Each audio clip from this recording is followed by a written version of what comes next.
오늘 본문에 있는 이 말씀대로 오늘 우리 모든 성도님들에게 이 에베소에 있는 12명에 임했던 성령의 은혜가 모두에게 임하시기를 주의 이름으로 간절히 축원드립니다. 성령의 임하심을 통해서 우리의 심령이 뜨거워질 뿐만 아니라 우리의 믿음과 또 우리의 삶도 주님 안에서 변화되어지고 바뀌어지는 은혜가 있을 줄 믿습니다. 사도 바울이 1차부터 3차 선교 여행까지 떠났습니다. 그런데 공통된 것이 하나가 있어요. 뭐냐면 한 교회에서 후원을 했다라는 겁니다. 1차도 그렇고 2차도 그렇고 지금 3차로 에베소에 들어갈 때에도 안디옥 교회에서 후원을 합니다. 이 안디옥은요, 사람을 영적으로 재생시키는 곳입니다. 지치고 힘들고 어렵게 그리고 피곤하여 돌아온 선교사님들을 다시 위로하고 용기를 주어 재무장시키는 곳이 이 안디옥이라는 교회입니다. 우리에게 이 안디옥 교회가 필요하지요. 더 나아가서 우리 교회가 이 안디옥 교회가 되었으면 좋겠습니다. 일주일 동안 예수님의 이름으로 정말 사회에서 세상에서 힘들게 살다 돌아오신 우리 여러분들이 교회에 돌아오시면 다시 재무장되어지고 힘을 얻고 또 능력을 얻고 나아가서 예수의 이름으로 능력을 가지고 살아나갈 수 있도록 만드는 곳이 우리 금광교회가 되기를 간절히 소원합니다. 또 한 가지가 더 있지요. 하루 종일 밖에 나가서 믿음의 삶을 살다가 돌아온 가정에서 그 가정이 또 회복되어지고 또 다시 믿음으로 무장되어지는 곳이 우리 가정이 되어야 될 줄 믿습니다. 크게는 금광교회도 교회지만 작게는 여러분들 가정이 교회입니다. 가정이 그 역할을 해서 우리 아버님들이 또 아빠가 또 우리 자녀들이 세상에 나가서 믿는 자라는 이름으로 살아가다 지치고 힘들고 어려울 때 집에 돌아와서 다시 육도 회복되어지고 영도 회복되어지는 것이 우리 교회, 우리 가정이 되어야 될 줄 믿습니다. 이런 가정, 이런 교회, 그래서 우리가 이 금광교회가 여러분들 각 가정이 안디옥 교회처럼 아침마다 파송 보내고 저녁마다 회복시키고 주일마다 회복시키고 주일 오후에 또 세상으로 보내드리고 하면서 회복과 또 하나님의 영광이 함께 드러나는 교회와 가정이 되시기를 주님의 이름으로 간절히 축원드립니다. 3차 선교여행을 떠나요. 여러분들 얼마나 피곤할까요? 얼마나 힘들까요? 1차와 2차를 통해서 사도 바울이 얼마나 고생을 했는지 우리는 한 도시 한 도시를 함께 따라가면서 경험을 했습니다. 이때쯤 되면 어떤 마음이 들까요? 좀 쉬고 싶다. 이번에는 좀 푹 쉬었다가 가면 좋겠다 라는 마음이 들지 않겠습니까? 여행도 처음 갈 때 흥분되지 한 달에 한 두 번씩 그런 것 같아요. 회사에서 처음 회사 갔는데 출장을 보내주는데 외국으로 보내줘요. 얼마나 들뜰까요? 그런데 한 달에 두 번씩 출장 계속 보내면 아마 지긋지긋할 거예요. 이 사도 바울이 아마 그런 마음 들지 않았을까? 인간이기 때문에. 그런데 사도 바울 마음 가운데는 뭐가 더 강했냐면 예수 그리스도를 만난 그 만남이 너무 강렬했습니다. 그러니까 육신의 피곤함보다 예수님이 가슴에 가득 찬 사람이었기 때문에 이런 피곤함과 또 이런 어려움들이 눈에 들어오지 않는 거죠. 사도 바울 마음 가운데는 또 뭐가 있었냐 하면 자기가 전도했던 사람들 너무나 보고 싶은 거예요. 그들을 다시 만나서 믿음으로 다시 세우는 것이 이 사도 바울 마음 가운데 가득 채워져 있었다라는 거지요. 그래서 세 번째 선교여행을 출발할 수 있었던 겁니다. 소아시아 지역인 갈라디아와 부르기아를 거쳐서 에베소로 내려오지요. 18장 23절에 보면 갈라디아와 부르기아 땅을 차례로 다니면서 제자들을 굳건하게 했다라고 나옵니다. 오늘 본문에 바울은 에베소로 들어가요. 이 에베소는요, 아덴과 고린도처럼 굉장히 화려한 고대 도시입니다. 에베소에서 가장 많이 알려진 것이 무엇이냐면 아데미 신전입니다. 7대 불가사의에 들고 있는, 지금도 7대 불가사의 가운데 하나가 이 아데미 신전입니다. 왜 불가사의냐 하냐면 이 신전 크기 자체가요, 당시에 파르테르 신전의 약 4배에 이를 정도로 굉장히 거대했고요. 이 신전 자체가 다 대리석으로 되어 있습니다. 기둥도 대리석으로 되어 있어요. 기둥이 약 124개에서 7개 정도 되어 있는 기둥들이 세워져 있고요. 그 기둥과 기둥 위에 대리석 덩어리가 올라가 있습니다. 그 무게가 굉장합니다. 지금이야 기중기로 들을 수 있지만 당시에 이 높은 기둥 위에 그 대리석 덩어리를 어떻게 올렸을까 방법이 없습니다. 과학자들이 머리를 맞대고 방법을 아무리 찾아도 방법을 찾을 수가 없어요. 그게 7대 불가사의 가운데 하나입니다. 어떻게 그 당시 이것을 이 127개가 되는 기둥 위에 각각 다 그 무게의 대리석을 올릴 수 있었을까? 한마디로 에베소는요, 이 신전 중심으로 돌아갔던 도시, 다시 말씀을 드리면 우상 숭배의 한 결정체와 같다라는 도시가 이 에베소 도시입니다. 그럼에도 불구하고 이 도시는 문화적으로 예술적으로 균형 감각이 있는 도시로 굉장히 잘 짜여진 도시입니다. 여러분들 나중에 이 바이러스가 다 사라지고 난 다음에 터키 한번 가실 기회가 있으면 이 에베소는 한번 꼭 가보세요. 그 도시가 많이 발굴이 되어져 있습니다. 저도 옛날에 한 15년 된 것 같아요. 담임 목사님 모시고 제가 이렇게 담임 목사님 모시고 한번 간 적이 있는데 갔더니 거리가요, 이 바닥이요, 모자이크가 되어 있는 바닥이더라고요. 그때 당시에 이 바닥을 색깔 있는 돌멩이를 다 박아서요 모자이크로 길을 만들어놨어요. 더 재밌는 건 그 길은 귀족들만 걸어 다니는 길이었답니다. 그 정도로 굉장히 도시가요 잘 짜여져 있고 잘 규모가 되어 있었고요. 또 항구 도시였기 때문에 무역이 굉장히 활발했던 도시입니다. 또 큰 도서관이 있었습니다. 여러분들 터키 그 돈 지폐를 보면 지폐 뒷면에 에베소에 있는 그 셀수스 도서관이라고요. 그 도서관을 그대로 찍어서 그 지폐에다 그대로 담아놨습니다. 그 정도로 학문도 많이 발달되어 있고요. 더 나아가서 법률도 굉장히 발달된 도시가 이 에베소라는 도시입니다. 사도 바울이 이 에베소에 가요. 에베소 도착해서요, 거기서 몇몇 그리스도인들을 만나는 장면이 1절에 나옵니다. 어떤 제자들을 만나라고 나오지요. 거기서 만난 제자들 몇 명쯤 될까요? 7절에 보니까 12사람쯤이라고 되어져 있습니다. 에베소에서 예수 믿는 사람을 보면서 바울이요, 이 사람을 만났는데 한 가지 조금 물음표가 달린 거지요. 예수를 믿는다고 하는데 뭔가 좀 빠진 것 같아요. 그런데 무엇이 빠졌는지를 정확히 아는 거지요. 사도 바울이 지금 우리 교회 오면 이러면 안 됩니다. 사도 바울이 딱 와서 눈물을 흘리면서 우리 손 붙잡고 너무 수고하십니다 이래야 되는데 우리 교회 딱 와서 한번 딱 보고 이러면 안 된다는 거예요. 그러면서 이런 질문하면 안 됩니다. 믿을 때 성령 받았수? 이렇게 물어보면 안 된다는 거지요. 사도 바울이 보니까 뭔가 빠진 것 같아요.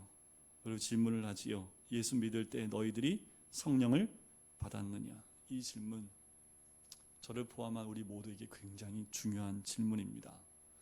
너희가 예수를 믿었느냐, 예수를 믿느냐, 이거를 따지지 않아요. 예수를 믿는 자들이기 때문에 더 나아가서 너희가 성령을 받았느냐라고 질문을 합니다. 왜요? 왜 이 질문을 했을까요? 사도 바울이 뜬금없이요, 중요하지 않는데요? 아니요, 굉장히 중요하기 때문에 그렇습니다. 예수를 믿는 모든 그리스도인들이 그 믿음 가운데 가장 중요한 건 성령 세례와 성령의 충만함을 받지 못하고 능력을 얻지 못하면 기독교는 하나의 이론에 불과하기 때문에 그렇습니다. 먼저 생각하고 싶은 건 오늘 이 질문 가운데 성령을 받았느냐라는 말이지요. 그 성령을 받았느냐 말 앞에는 너희가 믿을 때라는 말이 조건이 붙습니다. 자, 믿을 때라는 그 말은 성령을 받을 때의 조건이 뭐예요? 예수님을 믿는 사람이냐, 그 예수를 믿는 사람에게 성령이 임한다라고 말씀을 하고 있는 겁니다. 자, 예수는 믿지만 성령의 체험이 없을 수도 있다는 말을 이 안에는 또 포함하고 있는 거예요. 자, 예수를 믿으면 성령이 임할 수도 있고 임하지 않을 수도 있다는 두 가지 의미를 포함하고 있고요. 또 너희가 믿을 때 성령을 받았느냐라는 말엔 또 두 가지 해석이 가능합니다. 첫 번째는 뭐냐 하면 예수 믿자마자 성령의 임재가 있었느냐, 성령을 체험했느냐, 아니면 예수 믿고 나서 성령을 체험했느냐, 이게 지금 약간의 차이가 있지요. 자, 어떤 사람은요, 예수 믿고 나서 성령을 체험한 경우가 있고요. 어떤 사람은 예수 믿을 때 동시에 성령이 임재하는 것을 경험하는 사람도 있습니다. 또 어떤 사람은요, 성령이 먼저 역사하고 난 다음에 세례를 받은 사람이 있습니다. 사도행전 10장에 보면 고넬료가 이와 같은 경우지요. 고넬료는 어땠습니까? 성령이 임재를 해요. 그래서 베드로가 어떻게 해요? 내가 누구간데 물리세례 주는 것을 막을 수 있겠느냐 하면서 그곳에 모인 모든 이방인들에게 물세례를 주는 장면은 우리가 보았습니다. 그런데 우리가 봐야 될 사람들이 있어요. 제자들의 모습입니다. 어쩌면 우리들은 이 제자들과 같은 모습이지 않을까라는 생각이 들어요. 제자들은요, 예수님과 함께 생활했던 사람들입니다. 바로 옆에서 예수님 말씀도 들었고요, 기적도 다 목격을 했습니다. 그리고 사람들이 보지 못하는 모든 것들을 예수님과 함께 하면서 보았던, 경험했던 사람들이에요. 십자가를 목격했지요. 부활도 목격했습니다. 부활하신 주님을 만나기도 했고요, 또 그분의 이야기도 들었고요. 40일 동안 조석으로 나타나서 우리 주님과 대화했던 그 사람들, 또 예수님께서 승천하시는 모습을 자기 육안으로 직접 보았던 사람들이 이 제자들입니다. 그런데 이런 제자들에게 복음이 없다고 우린 말할 수 없죠. 그렇죠? 여러분들, 우리가 복음 없다고 말할 수 있습니까? 우리 모두에게 이 복음이 있습니다. 그런데 성경에 보면 예수님께서 이 제자들에게 한 가지 더 말씀한 게 있어요. 뭐냐 하면 사도행전 1장에 보면 예루살렘을 떠나지 말라고 합니다. 내가 너희에게 말한 바 아버지께서 약속하신 것이 있는데 받기 전까지는 세상으로 나가지 말라라는 말씀을 하셨다라는 거예요. 분명히 믿음도 있고 복음도 갖고 있고 예수님과의 경험도 있고 그 모든 것을 다 경험한 제자들이지만 예수님은 예루살렘 떠나지 말고 하나님이 약속하신 것이 임하기까지 기다리라라고 말씀을 했습니다. 마태복음 28장 19절에 보면 뭐라고 말씀을 합니까? 너희는 가서 모든 족속으로 제자를 삼아 아버지와 아들과 성령의 이름으로 세례를 주라. 너희는 온 천하를 다니며 만민에게 복음을 선포하라. 근데 지금 가지 마. 브레이크를 딱 거신 거죠. 지금 가지 말고 기다리라는 겁니다. 그것을 받기 전까지 떠나지 말라고 하는 거예요. 여러분들, 우리는 늘 이 말씀을 기억하셔야 됩니다. 우리를 예수를 안 믿는 게 아닙니다. 부활도 믿어요. 십자가도 믿어요. 부활도 재림도 다 믿습니다. 그런데 우리 주님 우리에게 똑같은 질문을 하는 거지요. 성령을 받았느냐? 성령의 임재를 경험했느냐? 성령으로 옷 입었느냐? 라고 우리에게 질문하는 겁니다. 제자들이요, 이성적으로 주님을 눈으로 보았기 때문에, 또 말씀을 들었기 때문에, 자기가 경험을 했기 때문에 모든 것을 다 압니다. 주를 위해서 목숨을 던지겠다고까지 말했던 사람들이 제자들입니다. 그런데 이들 가운데 아직 성령이 임하기 전의 모습과 임한 후의 제자들의 모습은 너무도 다르다라는 거지요. 뭐가 다를까요? 성령이 임하기 전의 제자들의 모습은요, 굉장히 이성적입니다. 합리적입니다. 다 합리적인 것을 따라가요. 오죽하면 옥합을 깨트린 여인한테 얘기했던 그 모든 말에, 그 가룟 유다의 말에 모든 제자들이 고개를 끄덕일 만큼 예수님이 있음에도 불구하고 합리적인 것을 따라갔던 자들이 제자들입니다. 그런데 성령이 임하고 성령의 능력을 받고 난 다음에 어땠습니까? 앞뒤 안 가립니다. 그냥 뛰어나가는 거지요. 그리고 한 명 붙들고 예수님을 전하기 시작을 합니다. 그리고 귀신에 붙잡혀 있는 영혼들, 그리고 질병에 붙잡혀 있는 영혼을 붙잡고 예수님의 긍휼, 하나님의 긍휼로 그들을 치유하고 귀신을 쫓아내버리는 그 길로 달려나가는 그의 모습들을 보게 되는 거지요. 예수님은 그들 당장 세상에 내보내지 않으셨어요. 기도하라고 했습니다. 성령을 받아야 되고 체험해야 하고 능력을 받아야 했습니다. 진정한 힘은, 예수를 믿는 그 능력은 바로 성령이 임해야 되기 때문에 그런 거지요. 그래서 제자들에게 예수님을 떠나지 말라. 실제로 오순절 성령 가림 사건 때 어떤 일이 일어납니까? 전심으로 기도하고 있을 때 급하고 강한 바람 같은 소리가 임합니다. 불의 혀 같은 것이 임재해요. 성령의 임재를 경험하기 시작합니다. 아주 특이한 사건이죠. 물론 이렇게 얘기할 수 있습니다. 예수 믿는 것, 그것이 성령의 역사 아닙니까? 맞습니다. 예수를 만나고 영접하고 마음의 문을 열고 하는 이 모든 것이 성령의 역사지요. 그러나 오순절의 경험과 이것은 다릅니다. 우리 주님 말씀하시는 것은 오순절의 그 성령의 역사를 말씀하고 있는 거지요. 오늘 우리에게 이런 특별한 축복과 경험이 있기를, 그리고 그것이 임재하기를 주의 이름으로 간절히 축원드립니다. 제자들이 성령의 역사를 몰랐겠습니까? 그럼에도 불구하고 우리 주님은 경험해야 된다, 체험해야 된다, 이분을 만나야 된다라고 얘기했고, 사도 바울도 그것이 너무너무 중요하기 때문에 성령을 경험했느냐라고 그들에게 질문한 거지요. 동일합니다.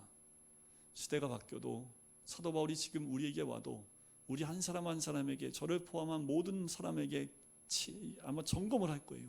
믿을 때 성령을 받았느냐? 예수 믿을 때 성령 받으셨습니까? 이 모든 것은 그리스도를 믿는 모든 자들에게 우리 주님은 또 점검하시고 우리에게 질문하실 내용이지요. 예수 믿는 것, 예수님 영접했다라는 것, 그것은 이거지요.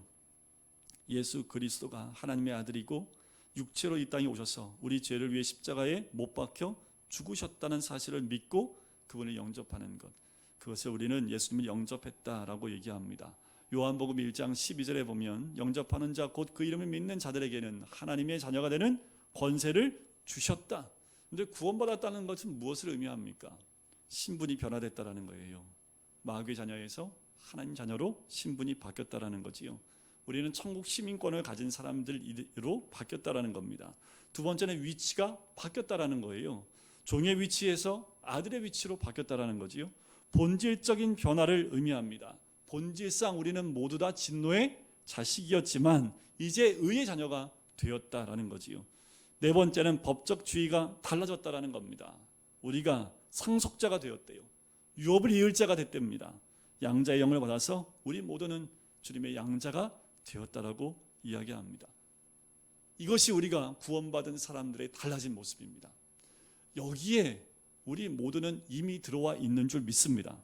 그렇지만 이렇게 구원받았다고 해서 다 능력이 있는 건 아니죠. 우리 주님은, 사도 바울은 우리에게 이걸 말씀하시는 거예요. 능력의 삶을 말씀하는 겁니다. 우리가 이제 예수 믿는 하나님의 자녀가 되었다면 이제 자녀다운 능력 있는 삶을 살아야 됨을 이야기하고 있는 거예요.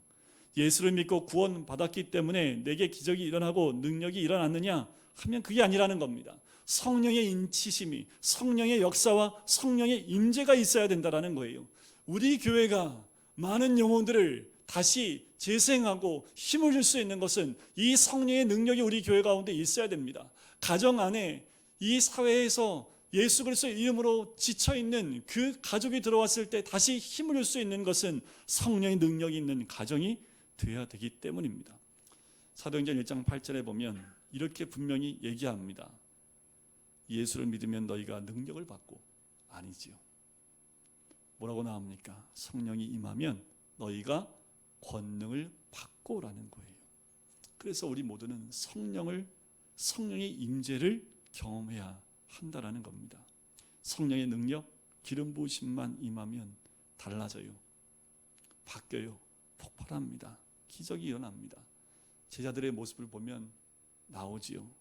맨날 성령 임하기 전에는 예수님 모른다 부인도 하고 도망가고 살려고 했던 그랬던 그 제자들이요, 성령이 임하고 나니까 그 자리에 있지 못합니다. 어떻게 해요? 뛰쳐나가기 시작을 하는 거지요. 성령 받은 사람은요, 자기 과거에 그냥 머물러 있지 않습니다. 성령이 임재하는 사람은 뛰쳐나가요. 깨지는 거지요. 부서지기 시작을 합니다. 폭발하기 시작을 해요. 이것은 개인의 변화일 뿐만 아니라 공동체에 일어나야 될 놀라운 변화인 줄 믿습니다. 여러분, 우리 자아는 깨어져야 합니다.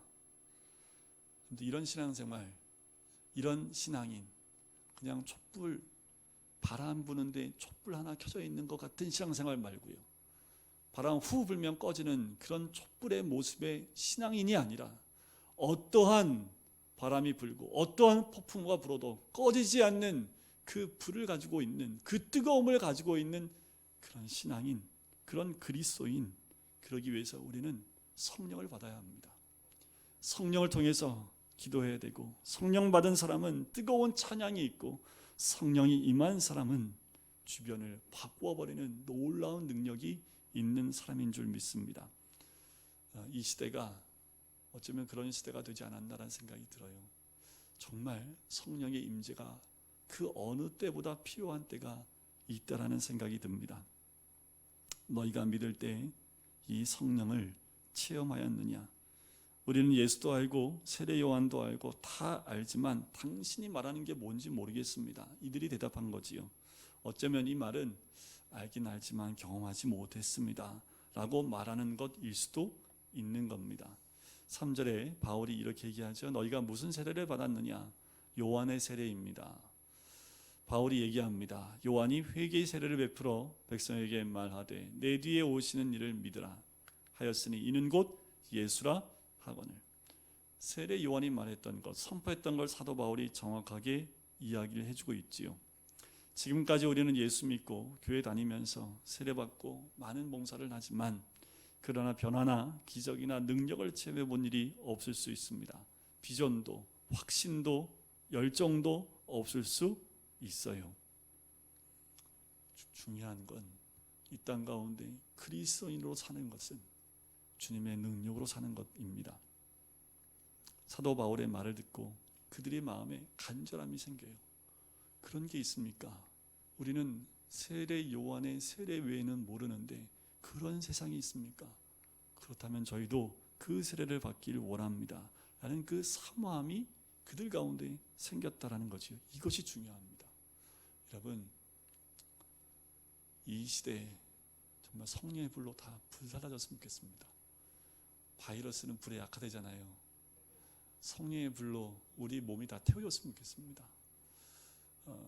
여러분들 성령이 임하면요 정말 다 바뀝니다. 바뀌고 모든 것이 변화돼요. 이제까지 우리가 즐겼던 모든 것들을요 이제는 내려놓기 시작을 합니다. 이제껏 나를 기쁘게 했던 것이 이제 더 이상 기쁘지도 않아요. 아우 이거 했으면 하는 것도 다 사라집니다. 주님의 마음이 우리 가운데 불타오르기 시작하는 거지요. 여러분, 우리가 믿음 가운데 서 있는 것, 우리가 예수를 믿는 삶, 좀 더 뜨거운 삶이었으면 좋겠습니다. 주를 향한 뜨거운 믿음이 더 살아있는 우리의 믿음이 되었으면 좋겠고요. 영적인 능력이 있는 그 믿음이 되었으면 좋겠습니다. 우리가 어느 곳을 가든지 성령의 그 뜨거움을 가지고 나갈 때 나를 만나는 모든 사람들이 주님의 살아계심을 경험하게 될 줄 믿습니다. 제일 먼저 말이 바뀌고요, 행동이 바뀌고요, 결정하는 게 바뀌기 시작을 합니다. 이제까지는 이성으로 결정하고 함적인 판단을 했다면 하나님 뜻이 어딘지를 더 구하고 하나님 방법대로 선택해 나가는 것, 그것이 바로 성령 받은 자, 능력 받은 자의 모습이지요. 그럼 한번 또 질문 드려볼까요? 그럼 성령의 능력은 다 오순절에 임했던 것처럼 불처럼 임해야 될까요? 저도 한번 경험해 본 적이 있지만 성령의 경험은 다 동일하게 똑같은 모습으로 불이 혀처럼 여러분들 머리 위에 다 이렇게 뿅뿅뿅 생기는 건 아닙니다. 그리고 여기 앉아 있지 못해갖고 막 뛰쳐나가서 막 이것도 아니에요. 성령의 능력은 여러 가지 방법으로 임해요. 그런데 똑같은 건 뭐예요? 바뀐다라는 거예요. 변화가 일어난다라는 거예요. 일부 때도 잠깐 나눴지만 한 유명한 탤런트는 그리스도인임에도 불구하고 담배를 못 끊었대잖아요.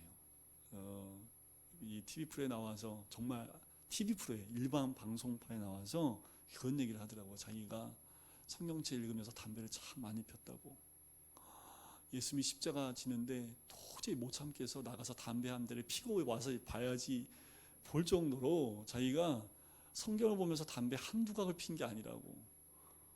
그거를 세상 공영 방송에서 얘기를 하더라고요. 근데 어떻게 그것을 끊었느냐, 어느 날 맛이 없더래요. 그래서 이렇게 끊었대요. 여태까지 맛있는데 왜 이렇게 맛 없나, 끊고 다시 다른 거 종류를 바꿔서 또 피워봤대요. 근데 그것도 되게 맛이 없었대요. 이게 무슨 일이지? 그래서 그날 딸이 미국에 있는데 딸이 전화를 했대요. 누구야, 이상하다, 담배가 맛이 없네. 그랬더니 딸이 막 펑펑 울기 시작했답니다. 그 엄마의 담배를 끊기 위해서 작정 기도를 했던 거예요. 딸이 좀 일찍 작정 기도하지. 40일 작정 기도를 했는데 40일째 되는 날 전화가 온 거예요. 그러니까 딸도 놀랐고 이 엄마도 놀란 거지요. 우리가 다 알고 있는 탤런트인데 그 고백을 딱 들으면서 그런 얘기가 들더라고요. 성령이 역사하시니까 이제껏 내가 즐겼던 것도 즐기지 않는 것, 재미도 없고 쳐다보기도 싫은 것으로 바꾸어져 버리더라는 거지요. 여러분들 왜 이렇게 안 바뀔까요? 사람이 사람으로 안 됩니다. 우리들 인간의 모습으로 안 돼요. 성령이 역사하시면 돼요. 성령이 역사하시면 사람은 변하고 바뀌게 되어져 있습니다. 사람 바꾸려고 하면 싸움 나요. 그냥 그 사람 놓고 무릎 꿇으시면 됩니다. 그리고 이를 악물고 주여 하면서 주님 앞에 기도하시면 돼요. 그러면 주님이 알아서 때가 돼서 하나님의 변화가 일어나게 될 줄 믿습니다. 이들이 성령 받은 다음에 어떤 일이 일어납니까? 방언과 예언이 터져나오기 시작을 합니다. 여러분들 이 모습 그래요. 성령이 임재하면 이제까지 이해되지 않았던 것들이 이해되기 시작을 합니다. 이제까지 왜 하나님 나에게 이런 일들이, 하나님 왜 이 시기에 이 코로나 바이러스가 왜 성령이 우리를 깨닫게 하시면 우리 한 사람 한 사람에게 이것을 통하여 주시는 하나님의 음성을 들을 수 있다라는 거지요. 여러분 우리에게 필요한 건 매일매일 나와 함께 하시는 성령님, 성령의 은혜가 필요하고요. 내 옷이 아닌 성령의 옷을 입고 살아가는 것이 너무도 필요합니다. 이제는 방언이 필요해요. 새 언어가 필요해요. 내 말이 아니라 주님의 언어가 필요합니다. 두려움과 공포보다 주님 앞에 모든 두려움과 공포를 다 내어놓고 간구하면서 하나님의 인도하심을 받는 것, 그것이 우리의 모습이어야 될 줄 믿습니다. 여러분 우리 금강교회가 이 안디옥 교회처럼 성령의 은혜가 있고 또 사람을 살리는 교회가 되기를 주의 이름으로 간절히 축원드립니다. 여러분들 만나서 여러분들 이 바이러스가 스치기만 해도 전염이 된다면서요. 여러분들 스치기만 해도 예수 믿는 은혜가 있기를 주의 이름으로 간절히 축원드립니다. 아르바이트가 아니라 엘리베이터에서 1분 동안 같이 있었는데 뭐가 걸렸대요? 바이러스 걸렸대요. 여러분들 우리하고 1분만 엘리베이터 같이 타면 뭐가 돼야 돼요? 예수 믿는 사람이 돼야 될 줄 믿습니다. 우리 시간 같이 기도할까요?